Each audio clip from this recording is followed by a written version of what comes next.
की, कलियुग पावन गोलोकेर प्रेमधन युग धर्म श्री हरिनाम संकीर्तन की, श्रील प्रभुपाद गुरु पूजा की। जय निताई गौर प्रेमानंदे।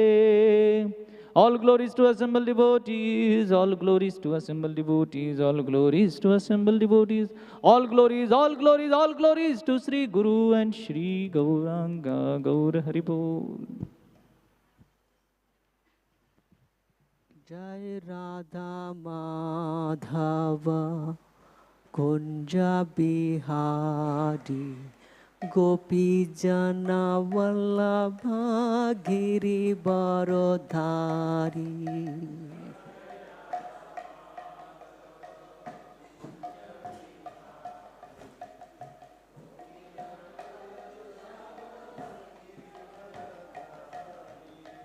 Jai Radha Madhava Kunja Bihari Gopi Jana Vallabha Giri Baradhari.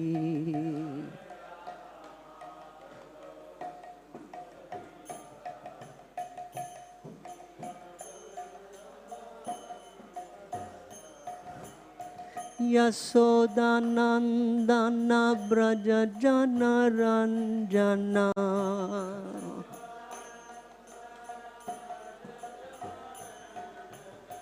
Yasoda Nandana Braja Jana Ranjana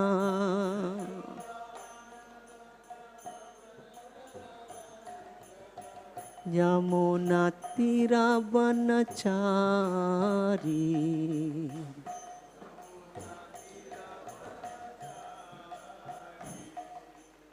Yamuna Tira Vanachari.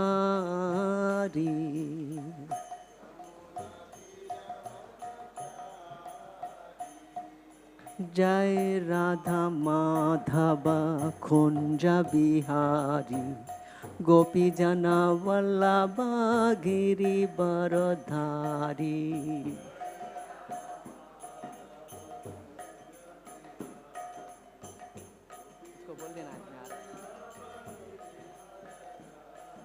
Yasoda Nandana Braja Jana Ranjana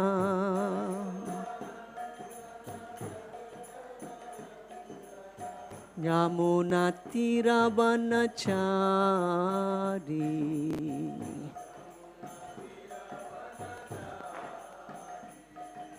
Jai Radha Madhava Kunja Bihari Gopi Jana Vallabha Giri Baradhari.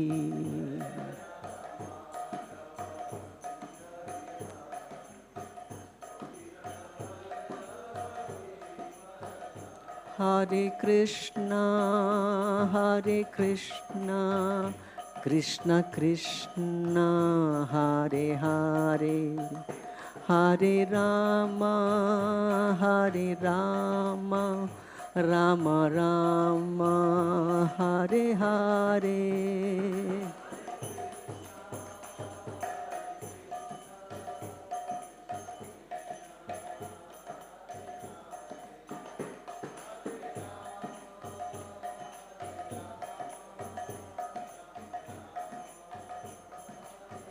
Shri Radha Gopinath Lalita Devi, Lalita Vishaka Devi ki, Srila Prabhupada ki, Nitai Gaur Premanande.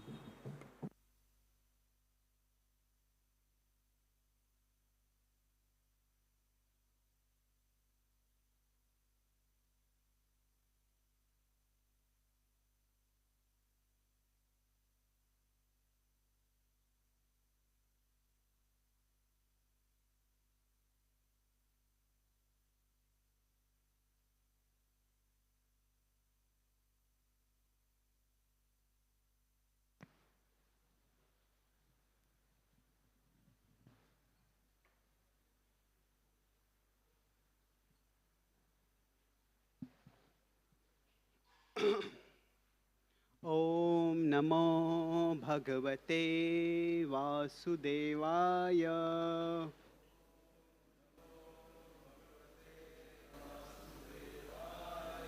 ॐ नमो भगवते वासुदेवाय।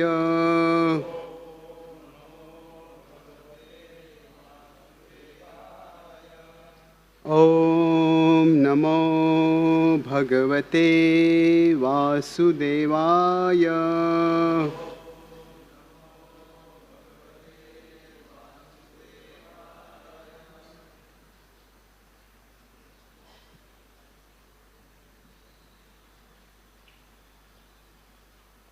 ग्रंथराज Shrimad Bhagavatam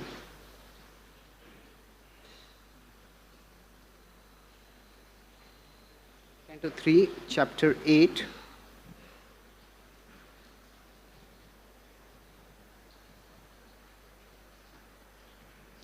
Texts 4 and 5. So, let me see if we can make this slightly bigger. Is this better visible behind?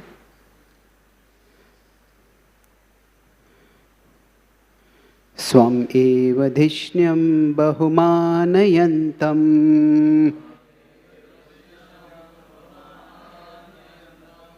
यद्वासुदेवाभिधम् आमनन्ति।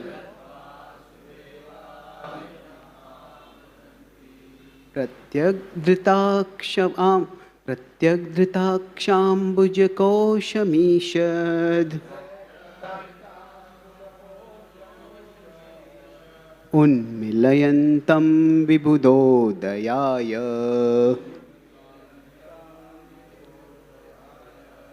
स्वम् एव धिष्ण्यं बहुमानयन्तम् यद्वासुदेवाभिधम् आमनन्ति। प्रत्यग्धृताक्षाम्बुजकोशमीश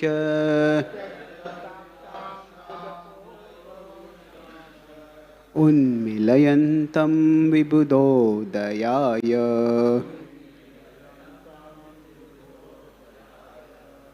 स्वमेव धिष्ण्यं बहुमानयन्तम्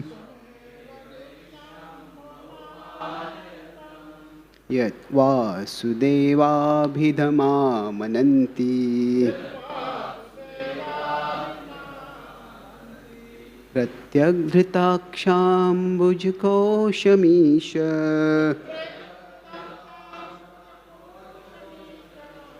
उन्मिलयन्तं विबुधोदयाय।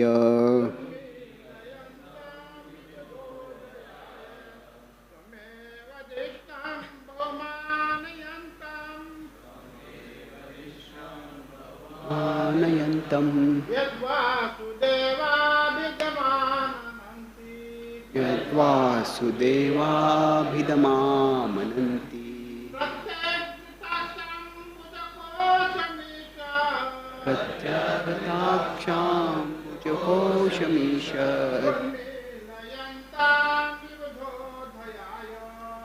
नीलयन्तं विबुधोदयाय।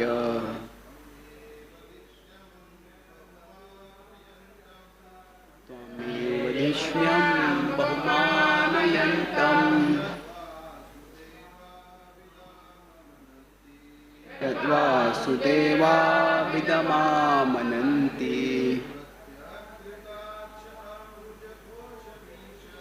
प्रत्यग्धृताक्षाम्बुजकोशमीषद् उन्मीलयन्तं विबुधोदयाय।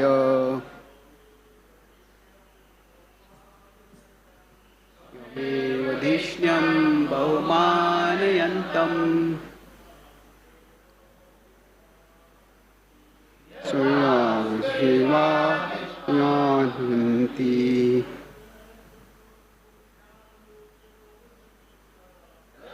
येषुकाम्बुजकोशमीषद्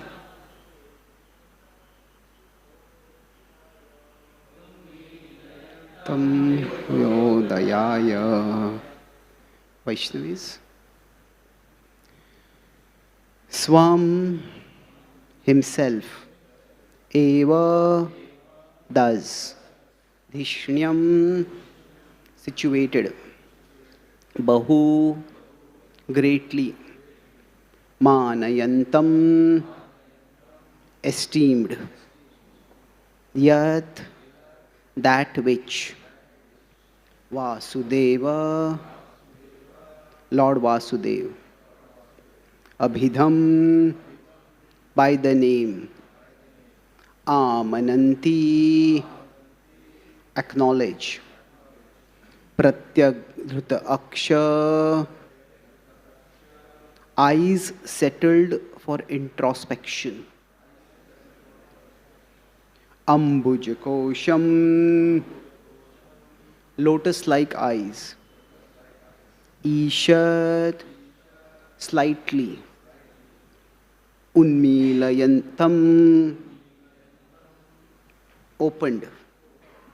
Vibudha of the greatly learned sages. Udayaya for the sake of advancement. Translation. There's no purport for this verse. We'll read the next verse also. Translation and purport by Srila Prabhupada. At that time, Lord Sankarshan was meditating upon his Supreme Lord, whom the learned esteem as Lord Vasudev. But for the sake of the advancement of the great learned sages, he slightly opened his lotus-like eyes and began to speak. The sages came from the highest planets down to the lowest region through the water of the Ganges, and therefore the hair on their heads was wet. They touched the lotus feet of the Lord, which was worshipped with various paraphernalia by the daughters of the serpent king when they desire good husbands. The Ganges water flows directly from the lotus feet of Vishnu, and its course runs from the highest planet to the universe down to the lowest. The sages came down from Satyaloka by taking advantage of the flowing water, a process of transformation made possible by the power of mystic yoga. If a river flows thousands and thousands of miles, a perfect yogi can at once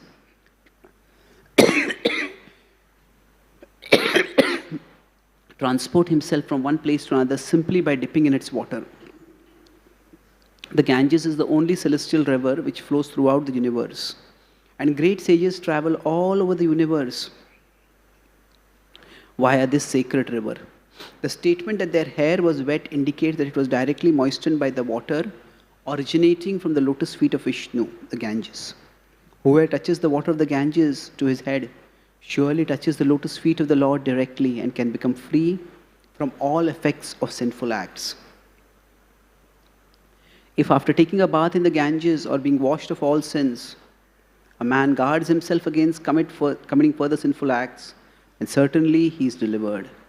But if he again takes up sinful activities, his bath in the Ganges is as good as that of the elephant, who nicely takes his bath in a river, but later spoils the whole thing by covering himself with the dust on the land. Can this fan be slowed down slightly? Possible. Om Ajnanatimirandhasya Jnananjanashalakaya Chakshurunmilitam Yena Tasmai Shri Gurave Namaha.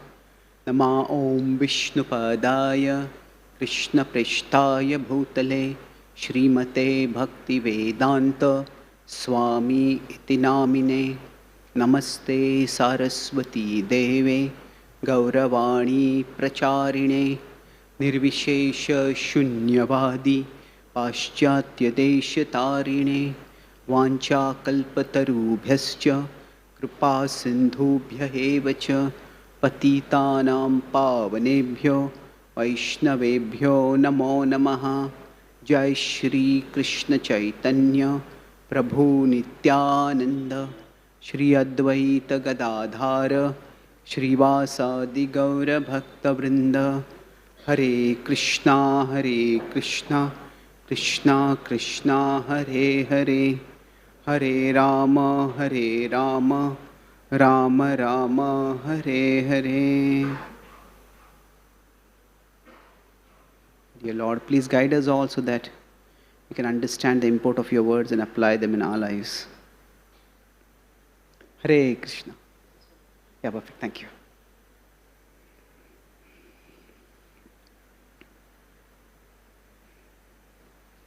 Hare Krishna. So today we are discussing on the Srimad Bhagavatam, in the third canto, what is going to begin one of the most important discussions in the Bhagavatam, or at least one of the longest discussions in the Bhagavatam. And in one sense, this discussion has already started, but the discussion is going to be prolonged and detailed because of the kind of questions that were asked. And that is the launching point for this discussion. So I hope this is visible. The topic which when we study the Bhagavatam, this color is visible for everyone? Okay. So when we study the Bhagavatam, the theme I'll take today is, what should we focus on? Because in Bhagavatam, we focus not so much on what is far out. Far out means, for example, in this purport it is described that the sages, they came from the celestial places through the Ganga to the place at the bottom of the universe where the Bhagavatam is going to be discussed. So we could focus on what is far out. Far out means that seems very strange, weird, fantastic, unbelievable. What is far out? And the focus in studying the Bhagavatam is not to focus on what is far out, but to focus on what is far in. Far in means what? In the deepest recesses of our heart, there is Sarvasya Chaham Hridisannivishto. Krishna is there in the deepest recesses of our heart.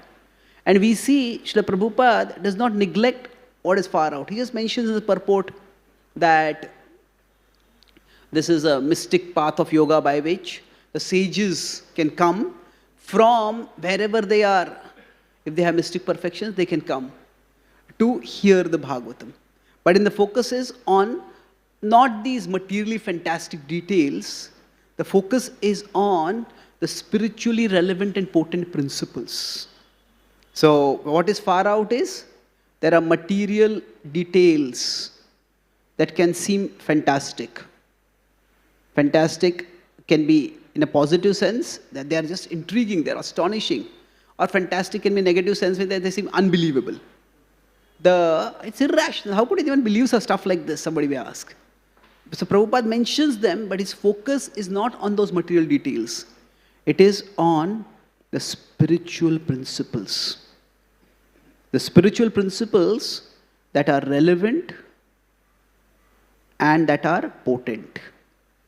So Srila Prabhupada talks about how the Ganga's water purifies, but if after getting purified, we again relapse into unhealthy behavioral patterns and sinful activities, then we will not benefit much. So in general, consistently, Prabhupada's focus is on these universal principles. So let's look at this theme, and we focus on what is far in, not what is far out. So generally, whenever I take a Bhagavatam class, I try to use this framework called Chit. That is, C is, let's look at the context.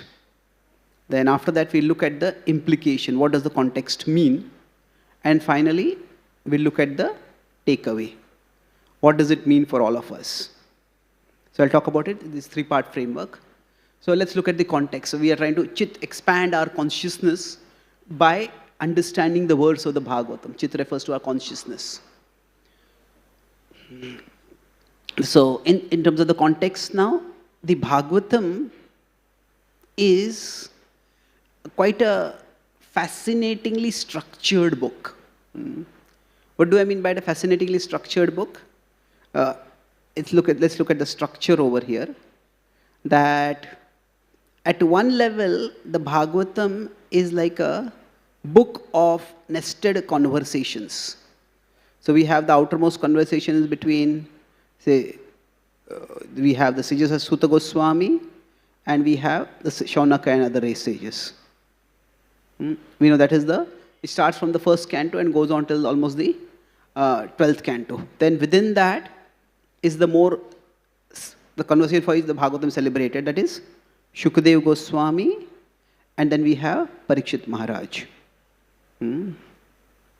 So now, within this conversation, there are other conversations. So one such major conversation is what we're going to see over here. There are two really long conversations in the Bhagavatam. One is between Krishna and Uddhava.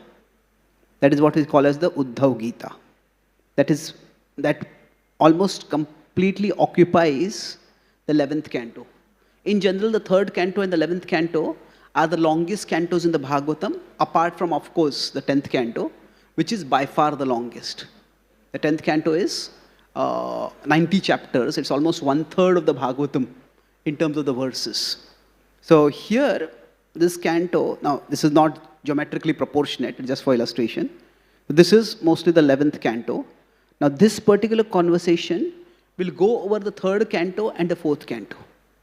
This is where we are having the conversation between Maitreya and Vidura. So Maitreya and Vidura is the conversation. And within this also, the conversation works in different ways. Like, it's not one question is asked, and then that question's answer goes for 1 hour or 2 hours or 1 day or 1 week. It's not like that. Within that also, there are sets of questions. And some questions go longer, some questions go shorter. This is very similar to the structure of the Bhagavad Gita also.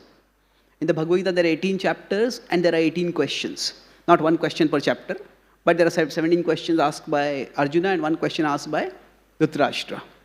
Of course, there's one question that Krishna asks at the end, like a speaker may ask, are there any questions? That is the 19th question. So, now, within this structure of the Bhagavatam, so here, the major conversation is going to start. So when I said the Bhagavatam is fascinatingly structured, what I mean by that is that the structure can be understood in terms of this nested conversations. So within this nested conversation, now the history of the universe is going to be talked about. That we can discuss about various subjects. Of course, the focus is on spiritual subjects. But spirituality can be, so this is when I talk about the context, we are talking about till now I talked about the textual structure of what is going on over here. Now, let's try to understand the conceptual flow. This is also within the context that we are discussing. So, the conceptual flow means, what is the way the subject is being discussed? Say, we could say, we want to discuss about spirituality. Now, generally, spiritual subjects are approached broadly in 3 ways. What do you mean by 3 ways? Like basically, look in, look out, or look up. The spiritual can be approached in all 3 ways. So when we look up, that is generally called as the religious approach. That means we assume or we are taught that there is some being up there. And whatever being is up there, we try to worship that being, connect with that being, pray to that being. And by that, we try to make sense of what is happening around us. So that is look up. That is the religious approach. Now, the other approach is look out.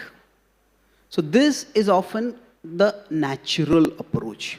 By natural, I don't mean naturality or unnaturality. It is nature. It is we observe the world around us. And by observing the world around us, we start thinking maybe there is some higher reality. Most of what we call as science that developed in the West it developed from what was called as natural philosophy or natural theology. So when Newton was present, the word scientist was not present. So Newton never called himself a scientist.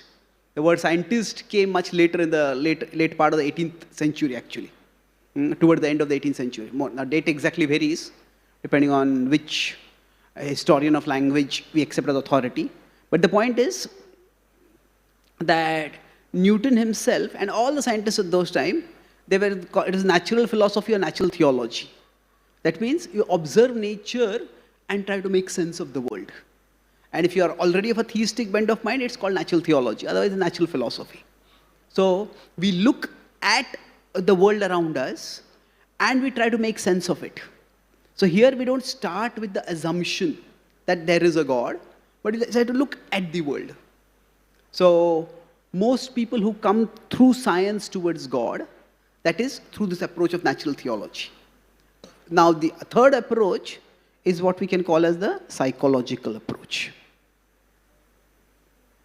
So we look inwards, where we try to go deep into our own core, try to understand ourselves.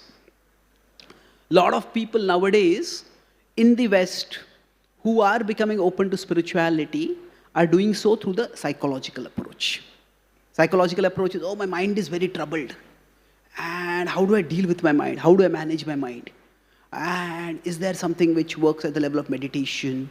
Is the yoga work? Does prayer work? That's the psychological approach. So broadly, when we turn towards God, so if we consider these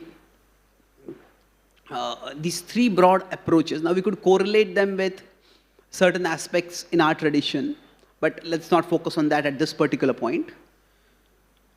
So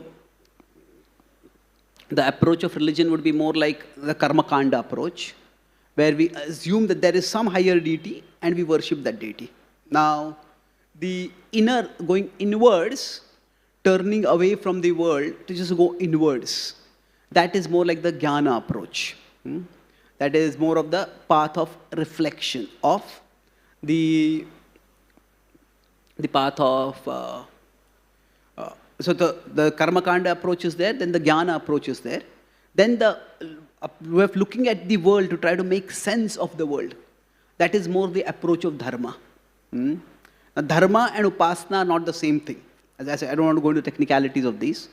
But the point I'm making over here is that spirituality can be approached in different ways. So right now, the approach in this particular conversation that is going to be taken is that look out. Look out means you look at the world outside. And when observing the world, how did the world come about? How does the world maintain itself? What is the history of the world? So in this particular natural approach, one common principle is history is his story. History is his story. That it is God who is acting through history.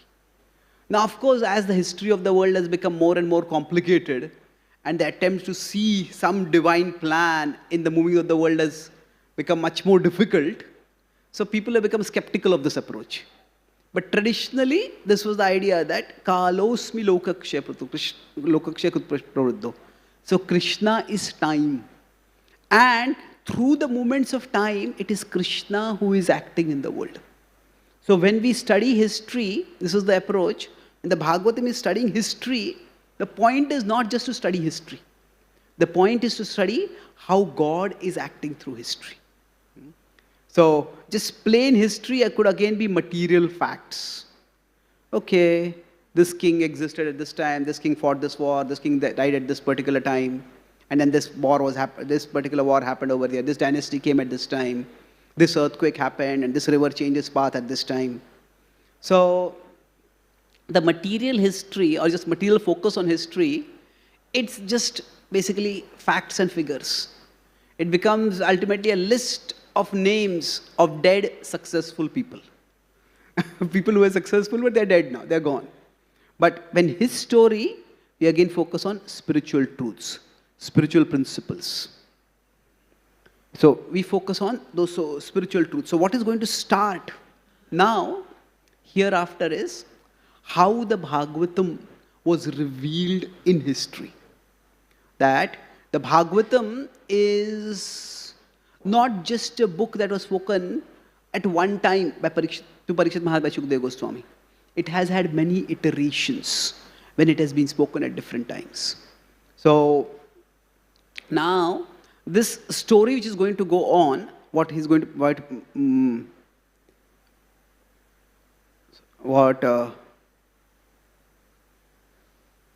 Maitreya Muni is going to speak to Vidura. So he will first give, or rather he has already given briefly, the history of how he got this knowledge. And then he will move on and he'll describe how this knowledge manifested even more previously in history.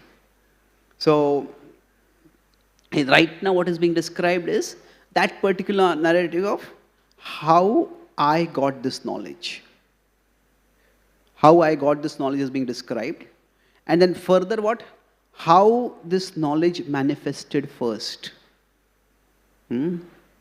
At least first means first within this particular cycle in the cosmos, in this particular day of Brahma. So then in the next chapters we will have Brahma's prayers of creative energy, we will have the Chaturshloki, we will have the Bhagavat, we will have basically the history, the history of how in the universe, as it is unfolding, the Bhagavatam manifests. And then the teachings of the Bhagavatam manifest repeatedly at different times.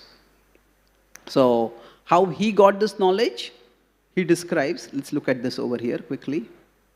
We look at the verses. He says that, let me now begin speaking on the Bhagavat Purana. So he says, Soham Nranam Kshilasukhaya Dukkham. That all the people in this world, so this is again he starts not the history, but the principle. The principle is what? Nranam Kshilasukhaya Dukkham.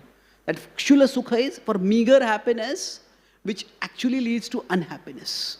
For meager happiness, what is Nranam? Everybody is caught in that. Mahadgatanam Viramaya Tasya. Viramaya, to bring an end to that. For that purpose, what happens? Pravartaye Bhagavatam Puranam. That will be spoken. Yadaha Sakshat Bhagavan Rishibhya. As it was spoken by Bhagavan to the Rishis. Now, which is the Bhagavan? Who are the Rishis? That is going to be described now. So right now the context is what? He is describing here how I got this particular knowledge. So the next verses will describe how that at the bottom of the universe, the Lord in the form of Sankarshan was there. And that Sankarshan was meditating. But then various sages, Sankarshanam Devam Akuntha Sattvam. The verses we discussed today was, that Lord was actually in a semi-trance-like stage. Pratyak Dhutaksha Ambuja Kosham. His Aksha, his eyes were fixed in introspection. That means he was internally meditating on the Lord. But when the sages came there, he opened his eyes. So the state of the Lord is described, and then from where the sages have come, that is described. Swardhunyudaradri swajata kalapair. So they came, they came through the heavens down to the earth, down to the bottom of the universe, where this particular discussion happened. And then he goes on to say how I got this knowledge. So he said at that time, among the sages were the 4 Kumaras were there. So Lord Sankarshan spoke this to the sages, the 4 Kumaras were there. Now from the 4 Kumaras, Sanat Kumar then explained it to Sankhyayan Muni. And when Sankhyayan Muni was there, at that time, what happened was, he says, my spiritual master Parashar and Brihaspati were also there. So the context is, he is describing the history. So what is the history? We have Sankarshan. He is speaking it to the sages. Among the sages we have Sanat Kumar prominently. Now Sanat Kumar speaks it to Sankhyayan Muni. And when Sankhyayan Muni is there, at that time Parashar is there. And Parashar spoke it to Maitreya. And then he is speaking it to Vidura now. So he's telling how I got this knowledge. That is the context over here. The context of what is being spoken. Now, this part was a bit technical. The remaining part won't be that technical. But it is good to get a sense of the structure of the book. So till now I talked about the context in terms of the three things. Now the concept, I talk about the textual structure, then I talk about the conceptual point that we can approach the Bhagavatam in different ways. And then I talk about the specific approaches through history. So now, let's look at the second part, that is the insight part. So, what is the insight over here? One of the key principles in the Bhagavatam is the consistency of the message. There is a consistency and there is diversity. There is the diversity. The diversity is in the context, the place, the setting. In the setting. So we have, and there is consistency in the content. There is consistency in the substance. If you want to look at the contrast, we could, one of the most graphic ways we can understand this contrast is to compare, say, Kunti's prayers in the first canto and Vritrasur's prayers in the sixth canto. Now, externally speaking, between Kunti and Vritrasur, there is no similarity at all. Kunti is a female. She is elderly. She is, by this time, she is fragile. She is aged. And on the other hand, Vritrasur is a demon. He is on a battlefield, bloodthirsty. He has just crushed the Devatas under feet. He is fighting a brutal war. So we'll see both in these terms, they're so dramatically different. And yet, when they speak, the prayer, in essence, that is offered, Kunti is saying that Tvaime ananya vishaya matir madhupate sakrit ratimudvata daddha gange vaugamudanvati. Just as the Ganga flows towards the ocean, let my heart flow towards you. And what is Vritrasur praying? That just as ajata paksha iva mataram khaga, this is a newly born bird is not yet fully born because it's not able to fly. It longs for its mother. This is a calf longs for a cow. This is a lover longs for the beloved. Like that, Dudrukshaveta, my heart longs for you, longs to see you, O Lord. So, the context is so different, but the content in terms of spiritual longing for the Lord is so similar. It's so consistent. And so the theme that the Bhagavatam, through all these different stories that is being brought out is that there can be many different externals in the world. But in all those externals, which can be dramatically different, there is one consistent universal principle. That is, Krishna loves us and we are meant to love Krishna. That our life has meaning because, our existence has meaning because Krishna loves us, and that meaning will become more and more in our life if we learn to love Krishna. So, throughout, so the diversity is at the material level. Now, of course, we can say there is no diversity. Ultimately, it's punah punascharita charvananam.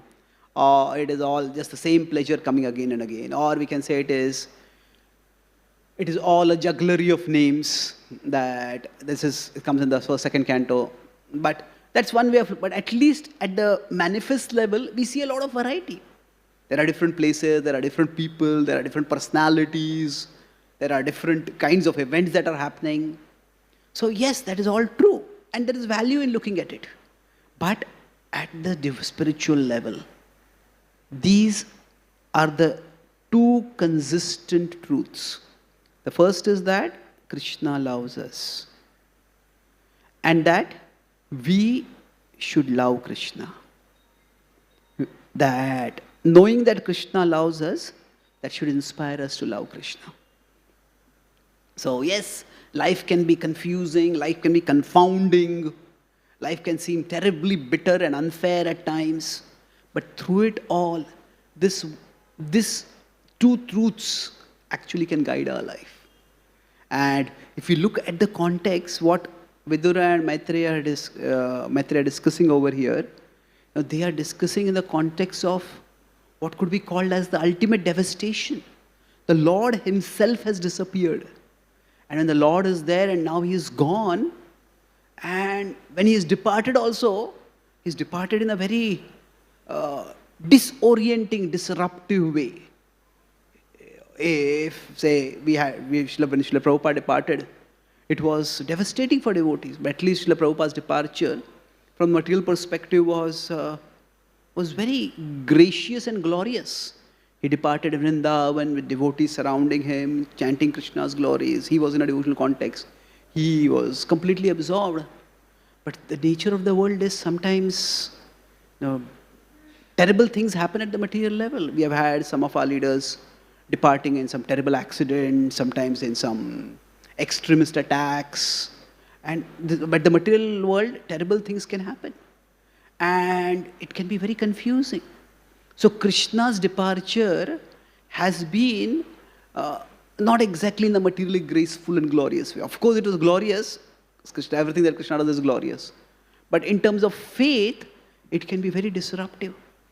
So in the shadow of that devastating event, this discussion is happening. So yes, what is the key principle that is going to be discussed is that through whatever we see in the world, Krishna's love is the central reality.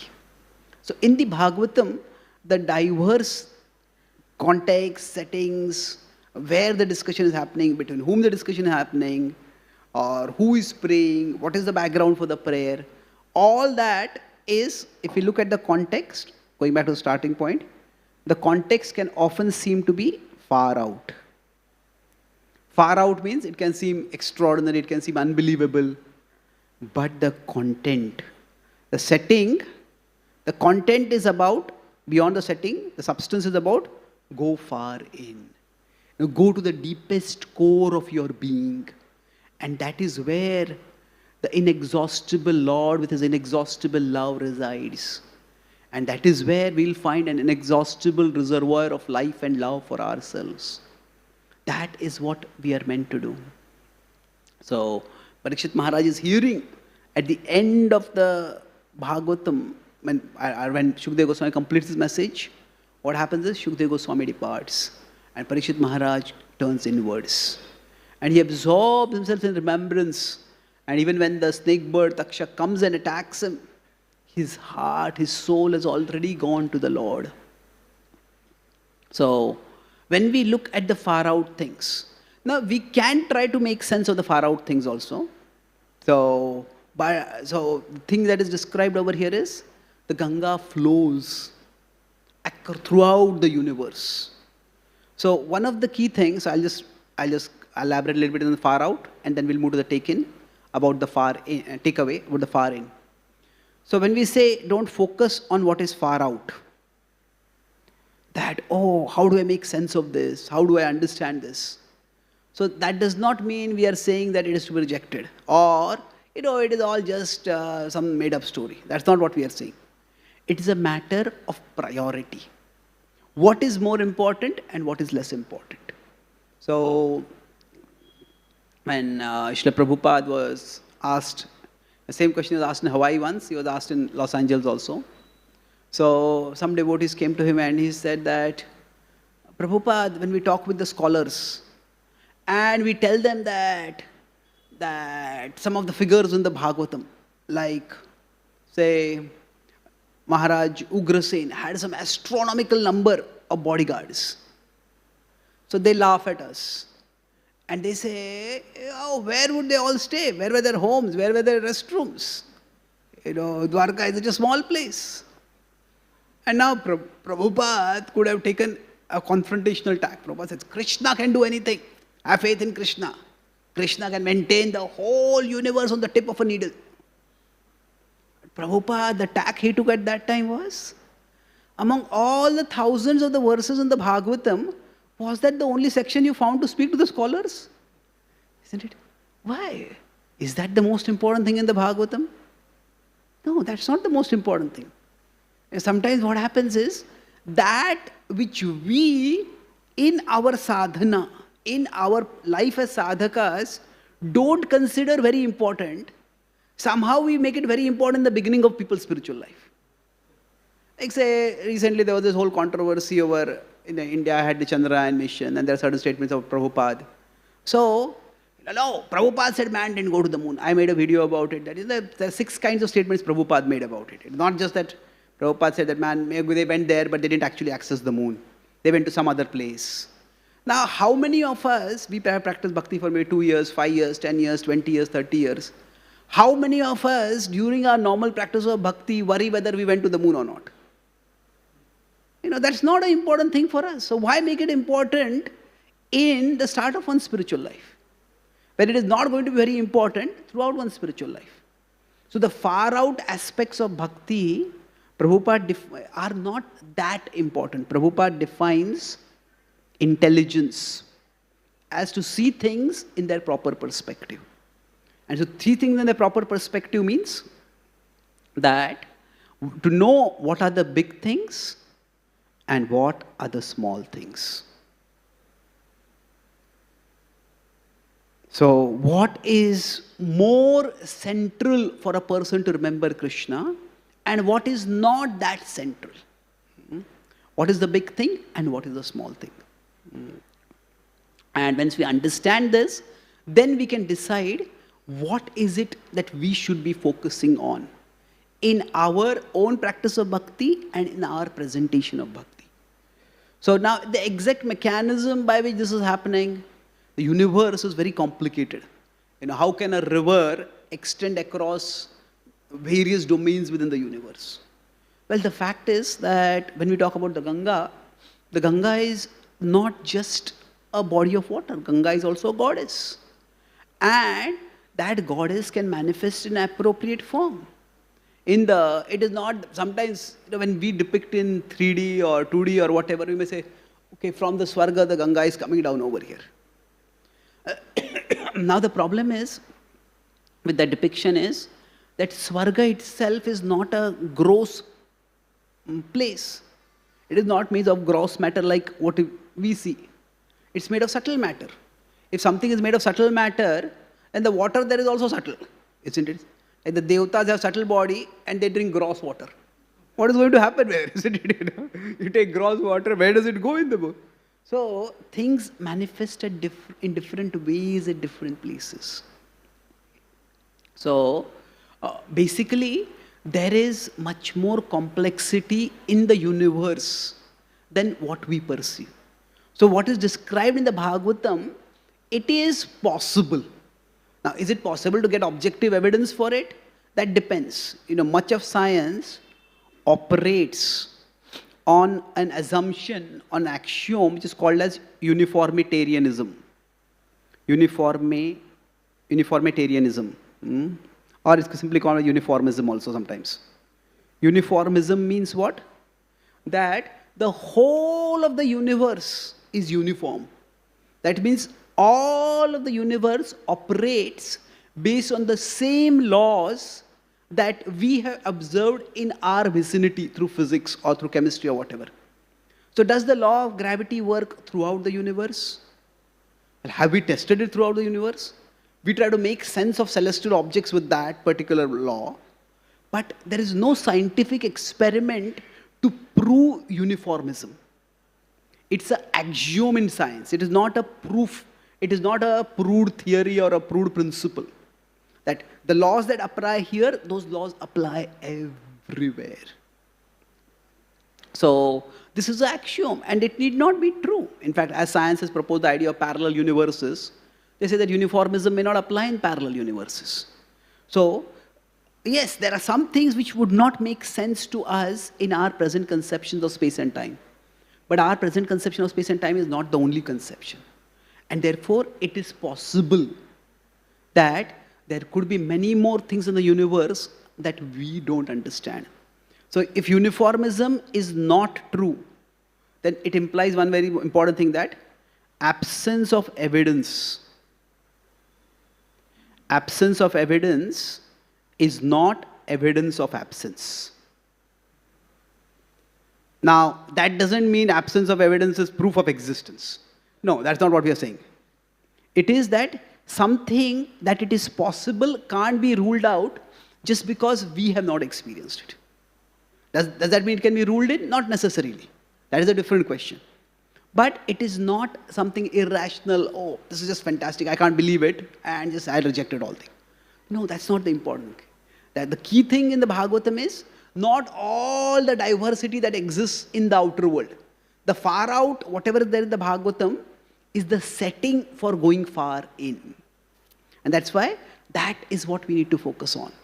Go far in. Go far in means that we focus on how we can develop our relationship with Krishna.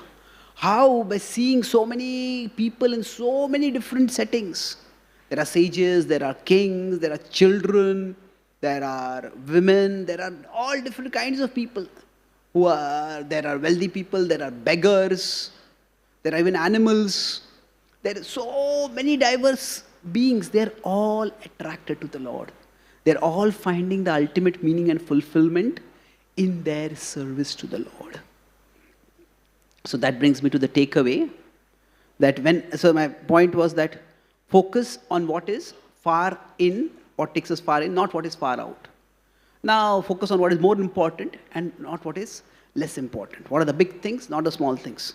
So now how do we decide what is a big thing and what is a small thing? Like Prabhupada talked about principles and details. That the details, they are okay. They can be adjusted. I was talking about how sometimes when I was in America, so one Prabhupada disciple, his sannyasi and Guru Naman, he was talking about how sometimes people can become fanatical. He was telling he went to meet one of his godbrothers, who is also a guru, and he was telling, I was staying at his home, so he showed me the room where I was staying. And he showed me there's a restroom here. And he showed, here is the shower, but Prabhupada never used the shower. He said, Prabhupada always used a bucket. So I have kept a bucket for you, follow Prabhupada, use the bucket. Now, is that the litmus test of following Prabhupada? Obviously not. Prabhupada ate kachoris. Prabhupada liked kachoris. So anybody who likes any food other than kachori is a deviant from Prabhupada. No, that's not at all like that, isn't it? So sometimes we may make small things very big. And then we may unnecessarily alienate or antagonize people. So I've talked with various senior devotees and I've come up with this framework, at least for my own satisfaction. How do we know what is a big thing and what is a small thing? So to understand what is a big thing, if something is a big thing, something is a central principle, we look at three things. What is the source? Source means, is it like Krishna asks the Vrajvasis while they're doing the Govardhan Puja, is this traditional, or is this scriptural? So when something we consider, this is central, this is non-negotiable, what is the source? Where is it coming from? Is it something which, we are always doing it, so we have to keep doing it? Is it something which is given in our core texts? What is the source? Then not only source, beyond that, we need to consider what is the importance of it. What is the importance? How do we know? By looking at how much importance our acharyas have given it. Now, going back to that moon issue, for example, I'm taking that as an example because something can seem very far out and unbelievable. If we consider how many times Srila Prabhupada talked about Krishna as the Supreme Personality of Godhead, and how much time Prabhupada talked about the moon, there's no comparison at all, isn't it?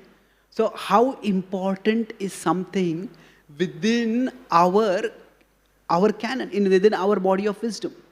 So is this actually in our core text? Even if it is in the core text, how much importance has been given? So for example, in the Bhagavatam it is said that sannyasi should live in a particular way. They should eat food in a particular way, or they should live and dress in a particular way. Is that what has been emphasized by our acharyas? No. Or anything, what to speak of sannyasi, even for grahasthas, how exactly they should live, if you look at the specifics, that is, how important is it? What is central? And then, how much is it serving the purpose of the tradition? How much is it serving the purpose of the tradition? Prabhupada started the International Society for Krishna Consciousness. It is not the International Society for Varnashram Establishment. It is not the International Society for Gender Roles. It is not the International Society for Gurukul Education. All these are important. And they can be important. For some devotees, they may be extremely important. All that is fine. But that is not the purpose of the movement. That is, if you look at the Bhagavad Gita, its purpose is not, it's Varnashram is definitely mentioned it, but that is not the purpose of the Gita. The purpose of the Gita is not to talk about gender roles. The purpose of the Gita is not to talk about dress codes. The purpose of the Gita is, all these things have their importance, but they are definitely not the purpose. So when we look at these three things, what is the source of a particular statement? How much importance has it been given in our tradition by our acharyas, by our founder acharya, by our current acharyas, and how much does it help in serving the purpose? Then by this, we can know what is actually going to take us far in or what is going to take us far out. Far out means sometimes we may go far away, far out in the sense that we may go far away from what is the core message of our tradition. What is it that we meant to focus on? So I'll summarize what I discussed today. The theme was today, understanding the focus of our Bhagavatam study. The focus needs to be on, as I discussed, we want to go far in, not far out. So I talked about three broad points. The context. What is the acronym? CHIT, C-I-T, CHIT. Concept, the implication, and the takeaway. I focused more on the context today. So in the context, I talked about three things. The textual structure of the Bhagavatam, that how it's an organic and nested conversation. It's like it's a conversation, but it is nested in the sense that one conversation comes under another inside conversation, and it's an organic conversation. Organic means, depending on the questions that are asked, the conversation keeps moving forward. Then it's like a conversation within a conversation, and within that also there are nested conversations. Nested and organic conversations are there. Then we discussed about how is the spiritual approached. So spirituality can be approached in three ways. So it is look up, that is the approach of religion. That we worship something. Then look out, that is the approach of nature, natural theology, science. And the other is look in. That is the approach of psychology. Try to understand what makes people tick, what makes us tick, what makes us trip. And that way we understand ourselves. And then this look out at nature, there we discussed about how history is his story. That we focus on how through history God has been acting. So the history that is being discussed over here is that how, the context specifically was how here Maitreya Muni, he got the Bhagavatam. Is how the Bhagavatam came to him. That is the history that we are discussing in this particular context. The implication that I focused on was how the Bhagavatam has both of these things. That in terms of the context, in terms of the setting, it's dramatically diverse. But in the content, it is remarkably consistent. So we discussed the difference between, say, Kunti and Vitrasur. That who they are and where they are, it's so different. And yet their longing for the Lord is the same. So the diverse contexts, they either can cause us to think that, oh, this is so far out, I can't believe it. Or the diverse context, people from such different backgrounds, they are all finding truth in this Bhagavatam. So the diverse context, it can be pratikul if you just get caught in the context. If you just get caught in this, then that's not healthy. But if that deepens our conviction is increased. What? The core truth is that Krishna loves us and we are meant to love him back. We should love him. And then we discuss also how do we make sense of the diverse contexts, that when we don't get caught in it, that means we talked about how uniformism or uniformitarianism is an axiom, it's not a proof. So it's not a proven doctrine. So it's that the whole universe does not have to be the way we experience it. Or Prabhupada talked about the Dr. Frog, the frog in the well. You have a small experience and you think this is why everything has to be. So that's not, that is. And then lastly, the takeaway we discussed is, how do we know what is taking us far out and what is taking us far in? So far out, what takes us far out? They're the small things. They're important, but they're not that important. And what takes us far in, what takes us to Krishna, that is the big thing. So how do we find out what is the big thing? Prabhupada said that requires some intelligence. And for that intelligence, we try to come up with a small framework. That is the sip of wisdom. Look at whether a particular point, if it's important, is it given in the scripture? Is it in the tradition? Where is it coming from? Source. Then how much importance has it been given by our teachers, our acharyas? And how much does it, in our today's world, fulfill or contribute to fulfilling the purpose of the scripture, the purpose of the tradition? And that way, we all can, from wherever we are, move closer to Krishna and help others move closer to Krishna. Thank you very much. Hare Krishna.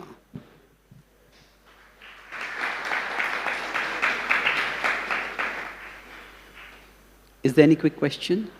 Oh, yes, Prabhu.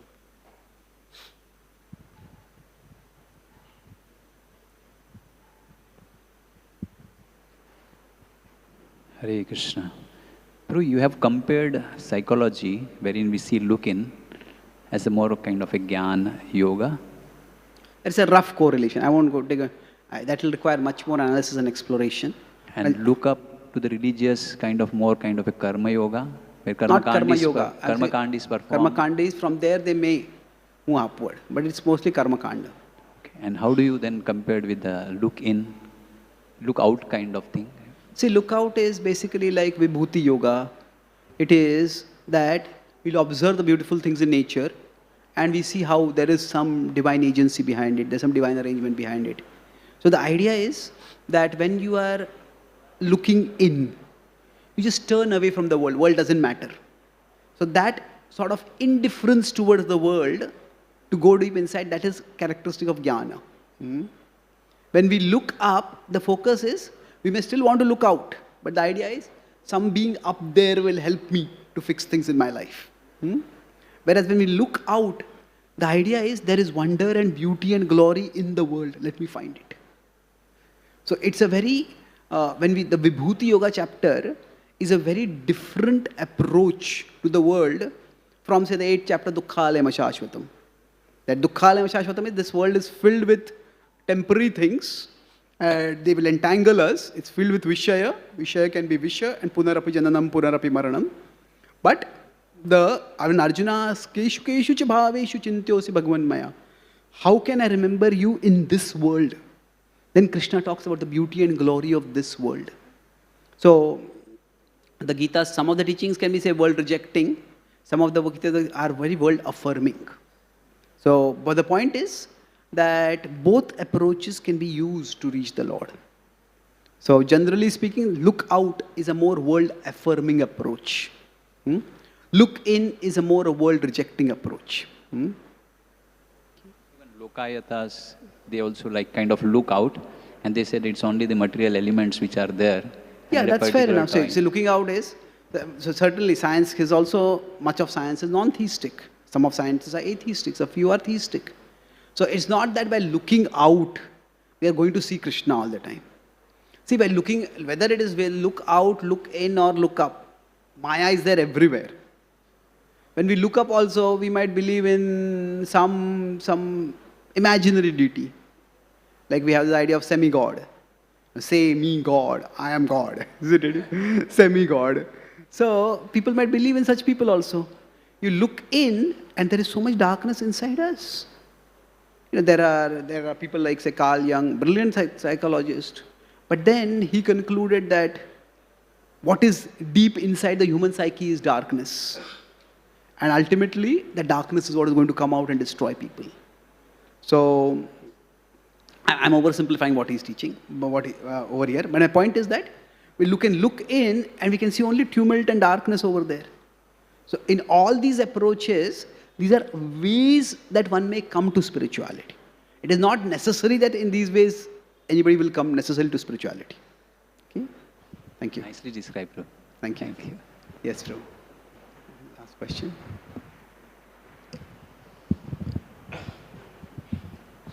Hare Krishna Prabhuji, Dandot Pranam. My question is related to the same aspects of spirituality, that looking up, in and out. So are those the aspect of spiritualities or the ways to approach the look up approach? So look up, my perspective was the spirituality is only looking up, religiousness, because that is the science where we need faith. So sometimes the faith weakens when we are looking up, only if we are following only that thing, that looking up. So how a devotee, as a sadhak who had just entered in the devotion, how one must approach towards the spirituality by accepting all these aspects that you have talked about, all the three? Is spirituality only about looking up? It is not that Krishna is only up there. Krishna is also in here. Krishna is also in the world. In fact, what is the yogic vision? That sarva bhutastham atmanam sarva bhutani chatmani ikshate yoga yuktatma sarvatra samadarshana. Or the next 629, 630 yomam pashyati sarvatra sarvam cha vipashyati. So the idea is that the yogic vision is God is in everything and everything is in God. So now ultimately spirituality is about becoming Krishna conscious. But Krishna is not just up there. Krishna is ito narsimha parato narsimha. Yato yato yami tato narsimha. God is in here, God is out there, God is up there. So now it is for us to discover God. And each person, according to their orientation, may be able to connect with God in different ways. Some devotees, they may say, okay, I just want to sit alone, I want to study Shastra. I want to sit alone and chant. Some devotees may say that, okay, even if I have to study or I want to study with some other devotees. Some devotees feel closer to God when they come in the community of people. Some devotees, may people feel closer to God when they go to a place which is actually spiritual. Come in front of deities, go to Vrindavan. Now, is it that everybody will feel closer to Krishna when they go to Vrindavan? Yes, of course. That's a place where Krishna is manifested. But as a matter of degree, it is that, each of us, we are all on our particular spiritual journeys. And that will shape where we will be, in which direction we will be most receptive to Krishna. So, I think it depends. That's why we have to observe ourselves and take responsibility for our spiritual growth. And it's very good if we have some devotee association and devotee guides who can help us understand ourselves also. So that initially, whatever the devotees who are guiding us tell us, we do that. We practice bhakti. So we come to the satsang regularly. We go for yatras. And gradually by that, we come to sattva guna. And sattvat sanjayate jnanam. The sattva brings clarity. And as we get clarity, then we can understand ourselves how best we can connect with Krishna. We may still do all the three things, but we may gravitate towards one of those things more, because that's what enables us to connect with Krishna more. Okay? Thank you, Prabhuji. Okay, Mataji, last question.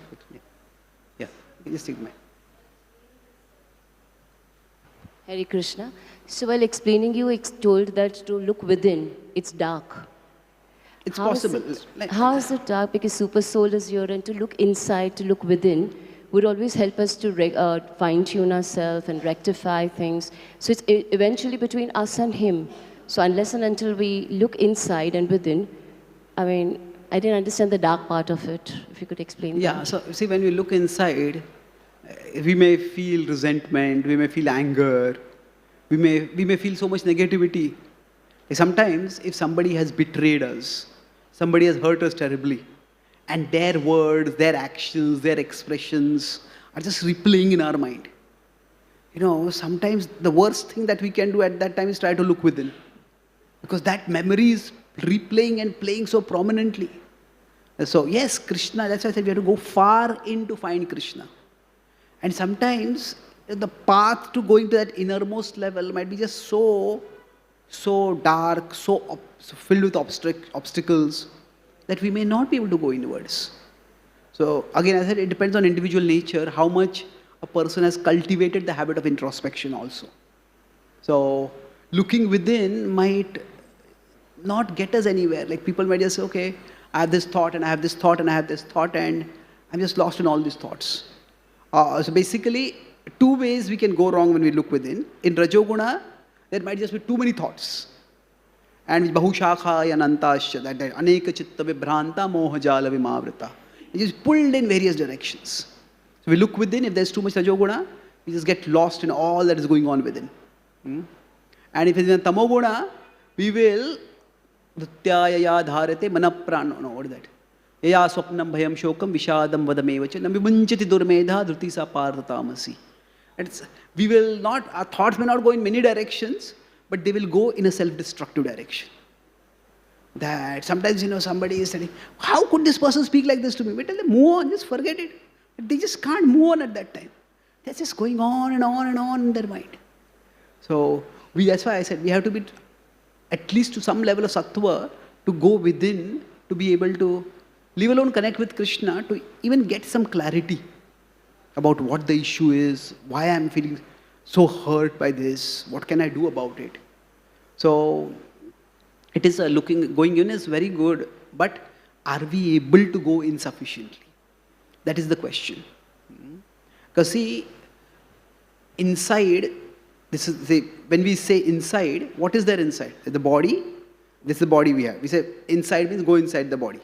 But inside the body there is the mind, and after the mind there is the soul. And then next to the soul is the super soul. So sometimes the mind itself might be so turbulent that we just can't go beyond the mind only. And then we just get caught over there. So the mind has to be at least a little bit calm, or our intelligence has to be strong that even if the mind is not agitated, still we go beyond the mind. So, but if that is not there, then looking within will just get us caught in the mind. Okay. Thank you very much. Grantaraj Srimad Bhagavatam ki, Srila Prabhupada ki, Gaur Bhakta Vrinda ki, Gaur Premanande.